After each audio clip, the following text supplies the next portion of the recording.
Si vous arrivez par ici sur la chaîne par hasard, sachez que ce tutoriel est en plusieurs parties, vous retrouverez les autres parties sur la chaîne, donc n'hésitez pas à vous abonner, à liker la vidéo, à commenter. Vous avez une playlist dédiée aux Jeux Olympiques, où aussi on peut réaliser les anneaux des Jeux Olympiques, et plein d'autres surprises. Sachez aussi que si vous rejoignez la chaîne, donc ça coûte seulement quelques euros par mois, c'est rien du tout, vous verrez pas la différence sur votre compte en banque, et ben vous allez avoir accès à énormément de bonus, des vidéos premium, les vidéos en avance, c'est-à-dire qu'en fait les vidéos sont toutes programmées à une certaine date. En fait, dès que je les mets en ligne, elles seront disponibles immédiatement pour vous, même des vidéos qui peuvent paraître une semaine plus tard. Vous allez avoir accès aussi à des versions spéciales des tutos, c'est-à-dire des versions intégrales, sur lesquelles vous aurez par exemple toute la vidéo et non pas divisée en plusieurs parties, c'est plus facile à suivre, et sur lequel je pourrais rajouter des choses, améliorer un petit peu les choses, aller plus loin, donner les fichiers sources et compagnie. Donc merci beaucoup pour tout ça, et en plus vous soutiendrez allègrement la chaîne pour son développement, car je prévois de grandes choses pour l'avenir. Donc je vous dis à tout de suite dans cette partie de cette formation autour des médailles des Jeux Olympiques de Paris 2024. Je me suis aperçu que ma médaille, alors je pensais qu'on l'avait déjà redimensionnée, mais c'est peut-être moi qui me trompe, que ma médaille fait 85 mètres, alors qu'elle est censée faire 85, 8,5 cm. Alors c'est vrai qu'avec les mètres, on se porte à confusion facilement, et donc ce serait certainement plus judicieux de changer l'unité de mesure pour être adapté à la médaille, et pour ça on va voir ça tout de suite.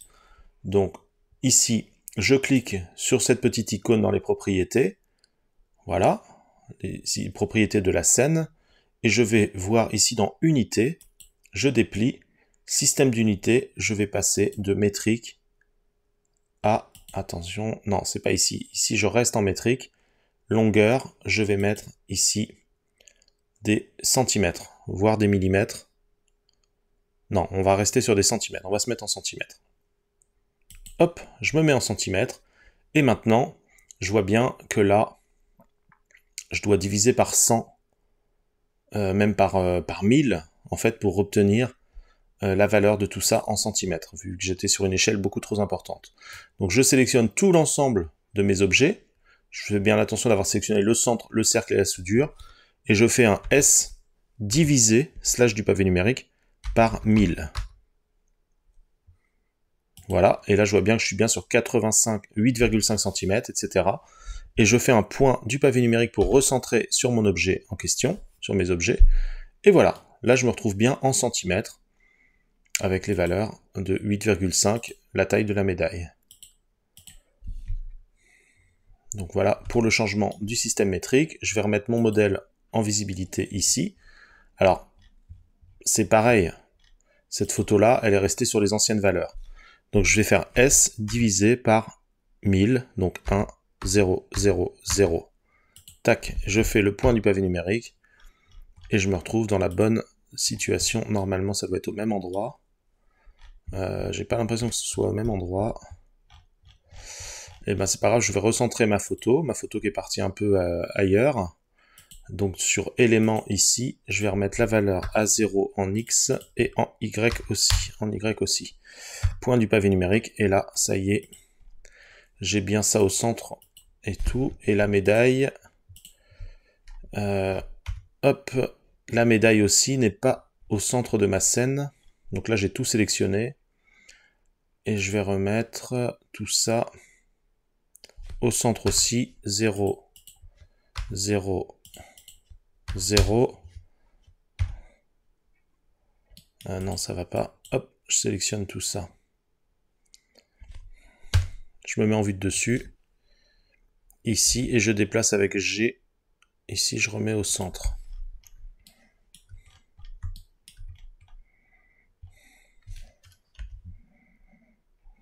Et voilà, je replace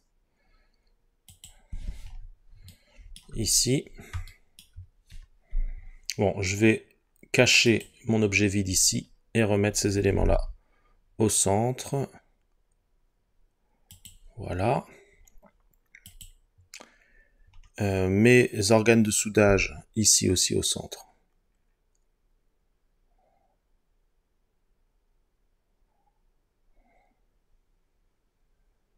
Voilà, nous y sommes à peu près. Et là, ça fonctionne bien.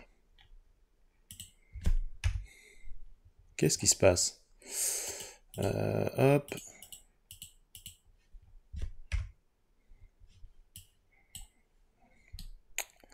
La valeur sur Z à 0.